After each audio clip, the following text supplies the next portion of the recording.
অস্ত্রবিরতির খবরে এভাবেই উল্লাসে মেতে ওঠেন পাকিস্তানের বাসিন্দারা। ভারতের সঙ্গে কয়েক সপ্তাহের উত্তেজনা ও সংঘাতের পর অস্ত্রবিরতিতে গেছে পাকিস্তান। এ খবর ছড়িয়ে পড়ার পর রাস্তায় নেমে আসেন পাকিস্তানের সাধারণ মানুষ।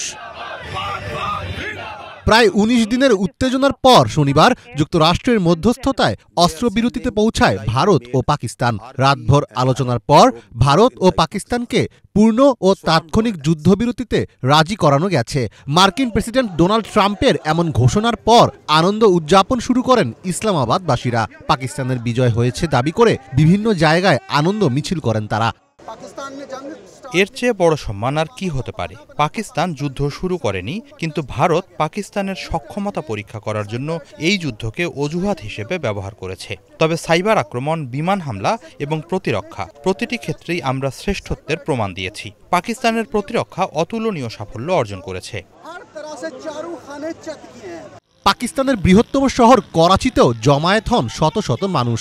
মশাল হাতে রাস্তায় নেমে ভারত ও পাকিস্তানের মধ্যে অস্ত্রবিরতি উদযাপন করেন তারা। তাদের মতে ভারতের কাছে কোনো উপায় ছিল না, তাই তারা অস্ত্রবিরতি করতে বাধ্য হয়েছে। আজ পাকিস্তানের জন্য একটি মর্যাদাপূর্ণ দিন, পাকিস্তানের জন্য বিজয়ের দিবস। এখানে আমরা মশাল মিছিল নিয়ে এসেছি সকলকে ধন্যবাদ জানাতে এবং সর্বশক্তিমান আল্লাহর কাছে কৃতজ্ঞতা জানাতে।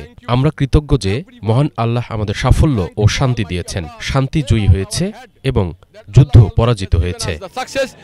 এদিকে অস্ত্রবিরতির ঘোষণা আসার পর শনিবার গভীর রাতে জাতির উদ্দেশ্যে ভাষণ দেন পাকিস্তানের প্রধানমন্ত্রী শাহবাজ শরীফ। তিনি এটিকে পাকিস্তানের ঐতিহাসিক বিজয় বলে দাবি করেন। ওই ভাষণে তিনি চীনকে অত্যন্ত কাছের এবং বিশ্বাসযোগ্য এক বন্ধু দেশ বলে উল্লেখ করে ধন্যবাদ জানান। এছাড়া গুরুত্বপূর্ণ ভূমিকা পালনের জন্য মার্কিন প্রেসিডেন্ট ডোনাল্ড ট্রাম্পের প্রশংসাও করেন তিনি।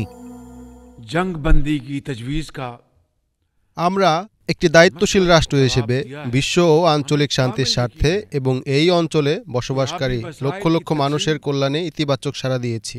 আমরা বিশ্বাস করি পানি বণ্টন, কাশ্মীর এবং অন্যান্য সমস্ত বিতর্কিত বিষয় ন্যায় বিচারের নীতি অনুসারে সমাধান করা হবে।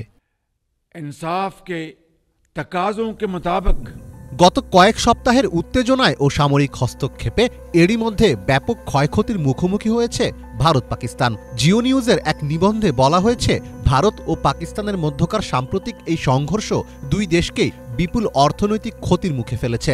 4 সপ্তাহের সামরিক ও অর্থনৈতিক বিশ্লেষণে দেখা গেছে যুদ্ধের মোট ব্যয় $500 বিলিয়ন ছাড়িয়ে গেছে। বিশ্লেষকদের মতে যুদ্ধ শুরু করে আবার আলোচনায় রাজি হওয়াটা ভারতের জন্য গুরুত্বপূর্ণভাবে পিছু হটার ঘটনা, যা দেশটির জন্য চ্যালেঞ্জিং হয়ে উঠতে পারে। ফলে যুদ্ধে জড়িয়ে ভারত নিজের পায়েই কুড়াল মারল কিনা সে প্রশ্ন থেকেই যায়। মীর ফজলে রাব্বি, বাংলা ভিশন।